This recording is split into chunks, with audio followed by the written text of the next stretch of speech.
다시 올 끊고. 아, 어서오세요 형님들, 유튜브 형님들, 아프리카 형님들 어서오시고. 오늘 개같은 억가를 당해가지고 PK 실축에, 아 진짜 캔자스 언더 존나 열받다 진짜. 심판 또 아쉬웠고 좀 아쉬웠는데, 오늘은 여자 축구입니다. 제가 여자 축구는 어제도 올림픽 분석할 때 올림픽 팀 경기 거의 안 봤다고 이렇게 했는데, 어쨌든 포인트는 잘 잡긴 했어요. 다득점이 그래도 좀 많이 나올 것 같다 이번 대회에. 역배 받은 경기도 뭐 역배 오바도 되게 많이 뜨고, 뭐 후3업도 나오고, 후3업이 두 경기인가 나왔잖아, 그죠? 떴는데 여자 축구는 좀 별개입니다. 요거는 제 분석을 좀 해봤는데 약간 좀 아마추어스러워. 축구가 내가 아는 축구랑 좀 달라요. 이게 뭐 강팀이라는 팀들도 라인이 그냥 이상하고 한 것 같아. 좀 실점 장면들 보면은 그냥 라인이 그냥 개박살나 있어. 그냥 스루패스 딱 조기 좋게 그냥 주기 좋게 그냥 막 서 있는 경우도 있고. 보통 우리나라 국가대표 여자 축구도 중학교 수준이랑 비슷합니다. 딱 여자 축구 수준이 그 정도야. 아무래도 신체적인 능력이나 이런 차이로 고등학교 축구한테 거의 다 지고 중학교 수준입니다. 그래서 보통 조기 축구에서 나 좀 찬다 싶으신 분들은 여자 축구보다 잘 차는 부분일 거고, 그거에 따라서 어쨌든 잘 못하겠다면 변수가 좀 큰데, 어쨌든 천천히 가보시죠. 땀 한 땀 분석은 제대로 해오긴 했어. 경기가 별로 없어서. 첫 번째, 스페인 대 일본. 조부터 봐야지. 일단은 여기가 C조고요. 브라질이랑 이제 나이지리아. 제가 봤을 때는 약간 좀 죽음의 조 느낌 나는 것 같아요. 나이지리아도 아프리카에서 거의 제일 강한 팀이고, 브라질도 만만치 않고, 일본도 뭐 아시아 축구에서 제일 잘하잖아요. 거기에 스페인이 지금 세계 랭킹 1인가 그렇습니다. 여자 축구 기준으로 따졌을 때. 어쨌든 이 매치도 굉장히 타이트한 매치예요. 스페인이 지난 대회 그 여자 축구 월드컵, 작년에 있었던 월드컵 우승팀입니다.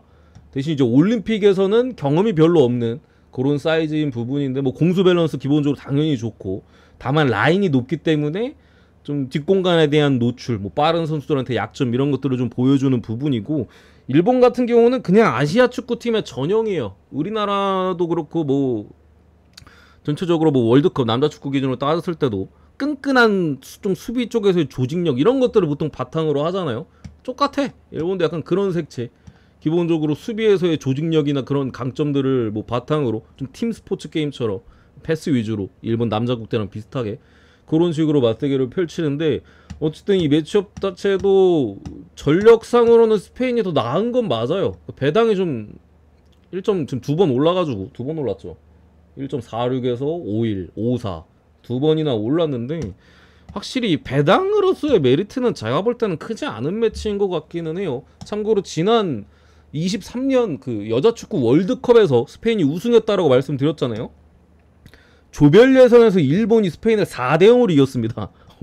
여기가 우승팀인데 일본한테 조별 예선에서 4대 0으로 졌어. 그러니까 여자 축구가 약간 좀, 이것만 봐도 뭔 느낌인지 아시겠죠? 약간 좀 분명히 전력의 강함과 약함은 팀들별로 다 있는데, 이게 확실히 좀 월드컵에서 우승팀이 무슨 조별 예선에서 4대 0으로 져. 말이 안 되잖아. 남자 축구 기준으로 따졌을 때는 뭐 한 골 차로 질 수는 있어도 4대 0 말이 안 되잖아. 전력상으로 우승팀인데. 뭐 아르헨티나가 그 사우디한테 잡혔듯이 그렇게 한 경기 정도는 이변이 가능한데, 그런 걸 감안해도 4대 0이 말이 안 된다. 그래서 이 경기는 저는 기본적으로 타이트한 경기를 좀 예상합니다. 일본이 4대 0으로 이겼을 때도 사실 일본이 막 더 주도적으로 막 경기를 하거나 그러진 않았던 것 같아요. 대충 찾아보니까 조금 수비에서의 단단함을 필두로 좀 역습을 가져간 부분에 있어서 효과적이었던 게, 그러니까 골 결정력이 좋았다는 소리죠. 그런 부분에 있어서 승리를 거둔 부분이라 저는 굳이 보면은 언더가 좀 낫지 않나? 굳이 보면은 배당은 뭐 오바 배당이 빠졌고, 해 배당은 언더가 조금 빠지는 것 같기는 해요. 오바가 정배긴 한데 한 부분에 있어서 일본이 조금 더 뭐 실리적인 부분들, 좀 더 수비를 많이 신경 쓰면서, 또 지난번에 이겼던 부분에 있어서 스페인 입장에서도 그런 역습이나 이런 부분을 조심할 수밖에 없거든요. 그래서 저는 굳이 보면은 언더, 약간 뭐 한 골차 승리나 1대0, 1대1 오버가 뜨면 약간 2대1 약간 그 정도 사이드를 일단은 좀 보겠습니다. 근데 배팅하기 좀 좋아 보이지 않는 경기다 쉽게 말씀드리면 이런 경기는 주력으로는 찍으면 안 돼요. 뭘로 찍든 간에 제가 봤을 때. 두 번째 캐나다 대 이제 뉴질랜드.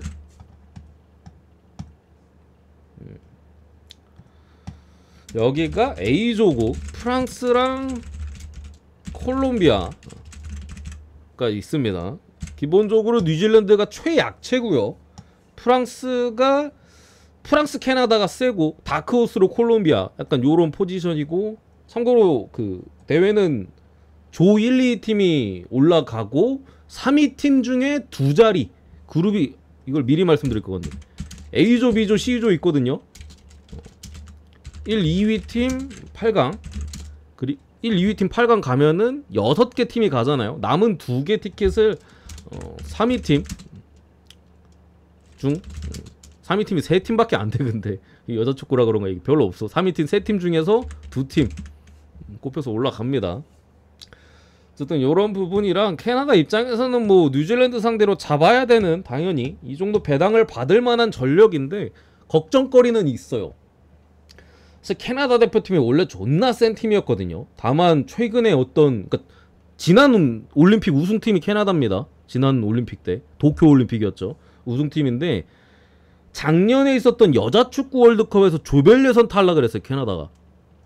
그 어떤 이유에 있어서는 그 연맹과 선수단이 약간 급여 관련, 약간 뭐 처우 개선 뭐 이런 부분에 있어서 좀 마찰이 지금 있는 상황이에요. 그런 상황 속에서 23년 작년에 월드컵 조별 예선 탈락을 했거든요. 그 부분에 대한 우려점은 있다. 다만 시간이 어느 정도 좀 흐른 부분도 있고 캐나다도 뭐 전체적으로 뭐 전력상에서는 확실히 압도하는 부분이고 아마 점유율 차이가 꽤나 많이 거의 반코트 할 가능성이 높아요. 제가 봤을 때는. 다만 여자 축구도 반코트를 한다고 승리를 장담할 수는 없어요. 우리나라가 독일이랑 했을 때 여자 축구도 무승부 띄우고 이랬거든요. 반코트 당했는데 뭐 반코트 당해도 뭐 1대0으로 귀신 같은 1대0 승리 막 이런 것도 나오기도 하고 역배팀이 그런 부분이긴 한데 지난 대회 어쨌든 간에 그런 마찰 속에서 아픔을 한번 겪었잖아요. 이번 대회는 조금 나올 때 그 마인드 자체가 좀 다를 부분과 제가 알기로 그리고 올림픽에서 연속 우승팀이 없는 걸로 알거든요. 여자 축구는.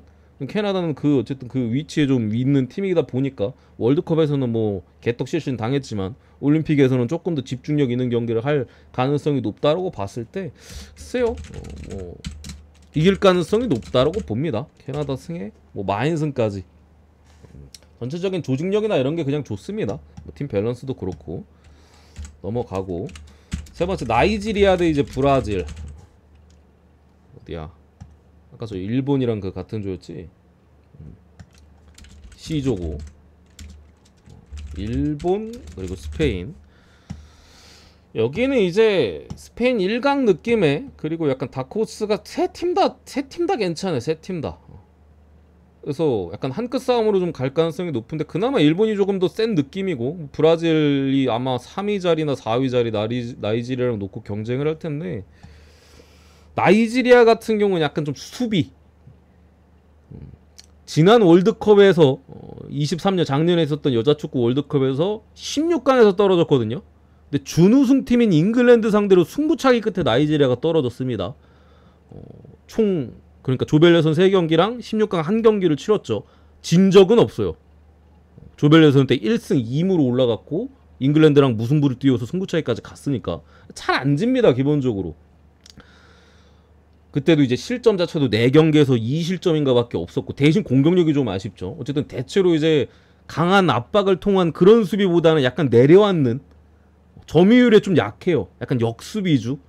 오늘도 브라질이 비교적 호전적인 팀이기 때문에 공격적으로 나선다 했을 때 나이지리아가 좀 더 수비 뭐 그런 부분에 있어서 1대0 승리나 그런 사이즈를 좀 노릴 가능성이 높습니다.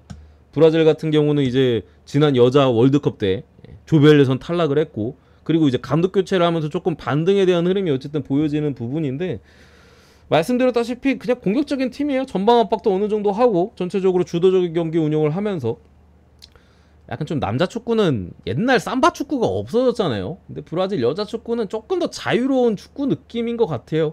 옛날 브라질 축구가 되게 막 개인기 하면서 좀 자유로운 축구였잖아. 전술보다도. 약간 여자 축구에서는 아직까지는 그 색이 남아있는 것 같은데, 그래서 나이지리아가 강한 수비를 어쨌든 보여주는 팀이기 때문에 한 골 싸움을 유도한다라면은 경기 어떻게 될지 모른다.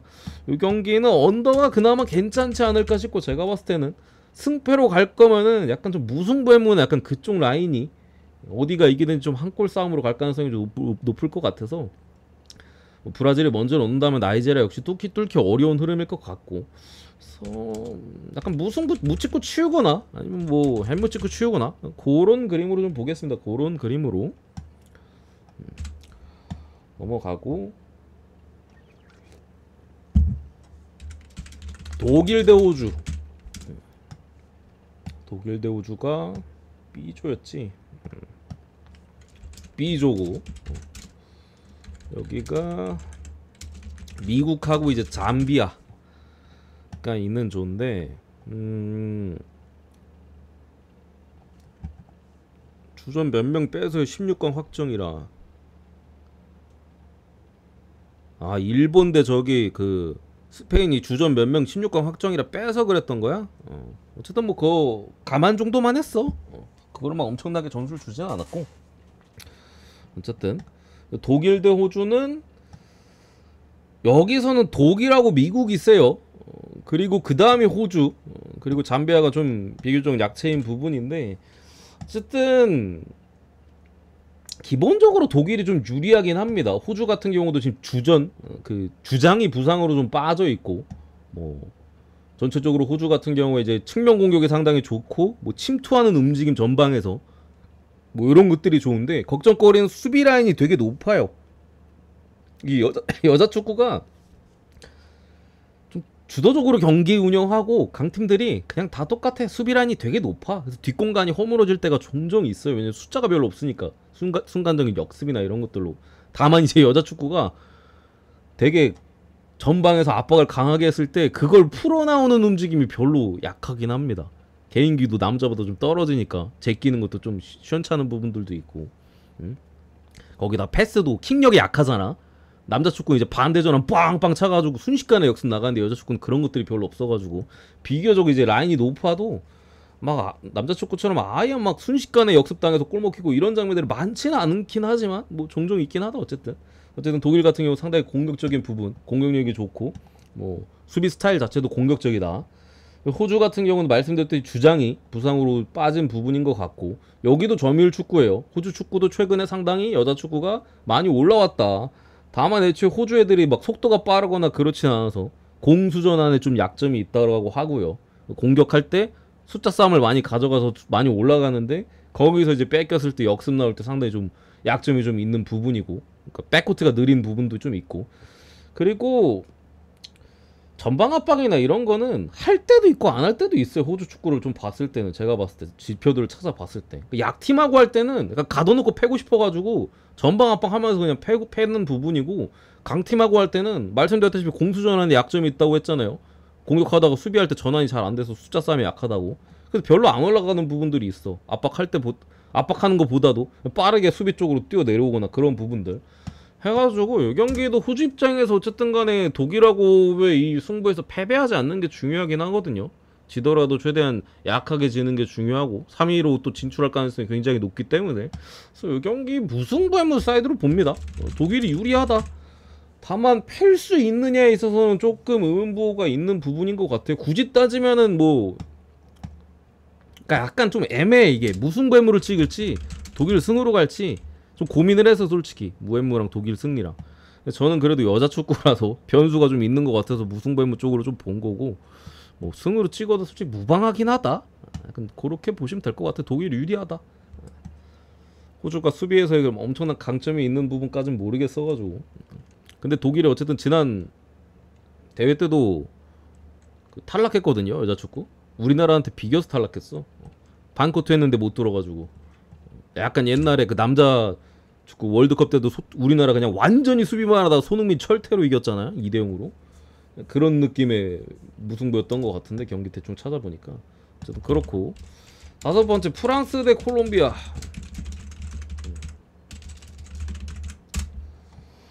여기도 뭐 프랑스가 지금 여자 축구에서 역시나 강한 팀입니다. 여기 뭐 우리나라 국가대표 오려고 했었던 그 르나르 감독이고, 점유율 축구 당연히 점유율 축구고 르나르기 때문에 뭐 전방 압박, 뭐 마찬가지로 수비할 때 가끔 숫자가 부족해서 약점을 좀 노출할 때도 있고, 다 똑같아 대체로 강팀들은. 그 강점과 약점이 축구하는 게 비슷비슷해요. 이 수준이 막 높지 않다 보니까 색채도 다양하지가 않은 것 같아 내 생각에는. 수준이 높으면 다양한 색깔들이 있을 수 있는데 다 고만고만한 중학교 수준, 중고등학교 수준 축구니까 아주 스타일이 다양하진 않습니다. 또 비슷비슷해 보이고, 콜롬비아 같은 경우는 최근에 좀 올라오는 팀이에요. 작년 월드컵 때 8강. 공격 쪽에서 뭐 힘을 쓸 수 있는 자원들 몇몇 스타 플레이어 좀 있는 느낌인데, 요거 그래도 프랑스 승 쪽으로 좀 봐주고요. 개최국이잖아. 대신 언어반은 3.5 언더 쪽으로 보겠습니다. 한 2대1? 2대1, 2대0 정도 봅니다. 2대1, 2대0. 콜롬비아가 조금 올라온 부분들이 있는 건 분명한데, 그래도 이 홈발은 무시 못할 것이다. 특히나 여자 축구기도 하고, 이런 부분을 좀 믿어줬고, 마지막 미국 대 잠비아. 일단은 전력 차이는 말씀드렸듯이 뭐 미국이 압도적으로 좋은 부분은 맞는데, 미국도 보니까 좀 중간에 막 부상으로 낙마한 선수들 좀 있는 것 같기는 해요. 미드필더에서 창의력 좋고 공격력 좋은 미드필더 뭐 한 명 낙마하고, 한 명이 몸 상태가 100%가 아니고 약간 좀 이런 이슈들이 좀 있는 부분처럼 보이기도 합니다. 잠비아 같은 경우는 그 전체적인 선수단의 그 실력이 좋지는 않아요. 다만 공격수 몰빵이야. 약간 공격수 몰빵. 어느 팀에 좀 비유를 해야 되지? 국가대표로 떠올리면 뭔가 상상이 안 되네. 어느 팀이 그랬지? 약간 옛날 스웨덴 질라탄 있을 때 그때 느낌? 그죠? 전체 물론 아프리카 팀이고 거긴 유럽 팀이라 좀 다르긴 한데, 근데 질라탄 말고는 별로 없었잖아 그때 스웨덴이 그 당시. 그냥 그런 느낌이에요. 공격수는 거의 뭐 몸값 엄청 높은 공격수인데 여자 축구에서 나머지 애들이 조금 별로인. 전체적으로는 공격수가 좋다 보니까 공격 축구를 하려고 하는데 아마 점유율이 한 미국 쪽으로 되게 많이 기울 가능성이 높다. 역습에서 얼만큼 미국이 좀 통제를 하고, 그런 부분에 있어서 이제 승부가 좀 갈리지 않을까 싶은데, 개인적으로는 점수가 많이 날 것 같아요. 잠비아도 뭐 미국의 수비를 뚫을 수 있는, 뭐 또 찬스가 많이 없더라도 마무리 지을 수 있는 퀄리티 높은 공격수들이 일단 있는 것 같고, 뭐 잠비아가 어쨌든 공격수 축구를 표방하다 보니까 뭐 자연스럽게 라인이 내려간다 한들 수비 라인이 그렇게 탄탄하지 않을 가능성이 좀 높지 않을까. 미국도 볼 잘 차는 나라고 여자 축구 기준으로 따졌을 때. 그래서 요거는 3.5바를 먼저 보고, 승패로 갈 거면은 그래도 마인이 좀 낫지 않을까. 마인이 좀 더 낫지 않을까. 저는 4대1 정도 봅니다. 4대1 정도. 요 정도 보고 마무리하고, 메이저리그는 뭐 볼 거 없습니다. 오늘 뭐 저기 워싱턴 대 샌디, 딜런 시즈 나오는 부분이고, 시즈가 확실히 반등을 해서 지난 경기도 압도적인 피칭을 보였죠. 패트릭 코빈이 최근에 호투하는 게 존나 거슬리긴 하는데, 지난번에 샌디에고도 한번 봤었어요. 그때도 코빈이 좀 호투했던 부분인데, 요즘 시즈의 페이스라면 샌디가 잡을 가능성이 높다라고 봅니다. 그래서 이거 뭐 샌디 승. 변수가 있다면 언더로 가야겠죠. 코빈이 호투하는 그림일 테니까. 시즈가 지금 당장 맞을 만한 페이스는 아닌 것 같아. 그리고 마이애미 대 볼티모. 볼티모가 뭐 지난번에 알버트 수아레즈 털리고, 어제 또 삥따리 한 명 올라와서 오늘이죠. 오늘 또 털리고, 내일은 번즈입니다. 요거는 그래도 잡아줘야 되는 그림이다. 볼티가 어쨌든 간에 뭐 선발이 약했던 시리즈 내내 두 번 경기를 줬고 수입전이잖아요. 귀신같이 휴스턴 맨키로다가 이기지 않을까? 요거 볼팀 아헨 무녀주고 상대도. 그리고 토론토 대 템파베이 마지막. 요거는 언더로 봅니다. 브래들리가 지난 양키스전에도 저희가 언급해 드렸지만, 그 휴식기 직전, 올스타 브레이크 직전의 페이스를 계속해서 이어간다면 호투할 가능성이 높다라고 말씀드렸었죠. 여지없이 다시 이어가면서 굉장한 호투를 보여줬었기 때문에 오늘도 호투에 대한 기대치가 좀 높지 않을까 싶고, 토론토 같은 경우도 홈에서 나오는 베이시 충분히 믿을 수 있는 카드이기 때문에 7.5에도 언더가 낫지 않나? 대신 변수는 그거예요. 불펜으로 가면 장담 못해. 불펜으로 가면 오늘도 불펜에서 터졌잖아. 불펜으로 가면 장담 못하는데 선발에 있어서 점수가 별로 안 날 것 같다. 그래도 그래서 언더 쪽으로 보겠습니다. 언더 쪽으로. 요 정도